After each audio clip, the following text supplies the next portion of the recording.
ముందుగా కళాయి పెట్టుకోనండి, అందులో ఆయిల్ పోసుకోవాలండి. స్టవ్ మీద ఆయిల్ హీట్ అయ్యాక మనం నీట్గా కడుక్కున్న ఉసిరికాయల్ని తుడుచుకొని శుభ్రంగా వాటిని అందులో వేయాలండి. ఎర్రగా వేపుకోవాలండి ఉసిరికాయలు. మేము ఇక్కడ ఉసిరికాయలు తీసుకొని నీట్గా ఎర్రగా వేగేటట్లుగా వాటిని చేస్తున్నామండి. అదే నూనెలో అవి పక్కకు తీసుకున్నాక తాలింపు పెట్టుకోవాలండి. తాలింపు గింజలు, ఎండుమిర్చి అన్నీ వేసి, కరివేపాకు అన్నీ వేసి తీసుకోవాలండి. తర్వాత ఎల్లుల్లి 1 కప్పు, మెంతిపిండి, ఆవాలు వేయించుకొని పొడి కట్టుకోవాలండి. అదొక కొంచెం టీ స్పూను సాల్ట్ అండ్ కారం అండి. ఇది దానికి కొలతకి గ్లాస్ తీసుకోవాలండి.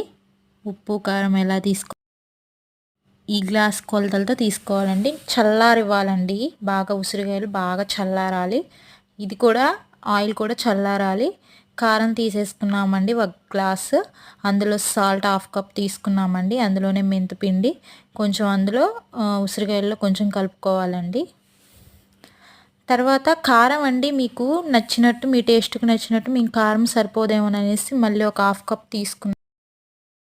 1/2 కప్ తీసుకున్నామండి. మా అమ్మ తీసుకుందండి. మీ టేస్ట్కి తగ్గట్టు కారం ఉప్పు చూసి వేసుకోండి. మేము కారం ఎక్కువ తింటామండి, అందుకని మళ్ళీ 1/2 కప్ తీసుకుందండి. ఆ గ్లాస్తో మళ్ళీ ఒక గ్లాస్ కారంతో మళ్ళీ 1/2 కప్ గ్లాస్ కారం తీసుకుందండి.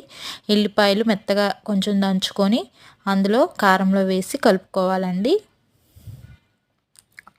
ఎక్కడా కూడా గడ్డల్లాగా లేకోకుండా మంచిగా అంతా కలిసిపోయేటట్టు వెల్లుల్లి అండ్ కారం మిక్స్ అయ్యేటట్లు కలుపుకోవాలండి. అంతా కలుపుకొని ఈ మిశ్రమాన్ని ఇందులో వేసేసుకోవాలండి. ఉసిరికాయల్లో వేసేసుకోవాలండి. వేసుకొని బాగా కలుపుకోవాలండి. ఉసిరికాయలకి కారం, ఉప్పు, మెంతిపిండి అండ్ వెల్లుల్లి కూడా బాగా పట్టించాలండి. ఇవి పూర్తిగా మ్యాగ్నేట్ అయ్యాక మనం ఇందాక ఆయిల్ వేసుకున్నాం కదండి, ఆయిల్ని అంతా మనం ఇందులో మిక్స్ చేసుకోవాలి. ఇంకోటండి, కారం కలిపాక మీకు ఒకవేళ కారం లెమన్ పిండుకుంటే చట్నీ టేస్ట్ వేరేలా ఉంటుందండి. 1 లెమన్ తీసుకొని పిండుకున్నామండి మేము.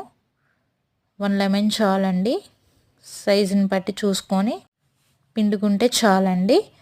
ఇక తర్వాత మనం చల్లార్చుకున్న నూనె కూడా వేసేసుకొని పూర్తిగా కలుపుకోవాలి. కలుపుకున్నాక దాన్ని తీసుకొని డబ్బాలో స్టోర్ చేసుకుంటే సూపర్ ఉంటుంది. ఇక్కడ మా పాప కూడా టేస్ట్ చూడమంటే సూపర్ ఉందనేసి అంటుందండి. Boy friends.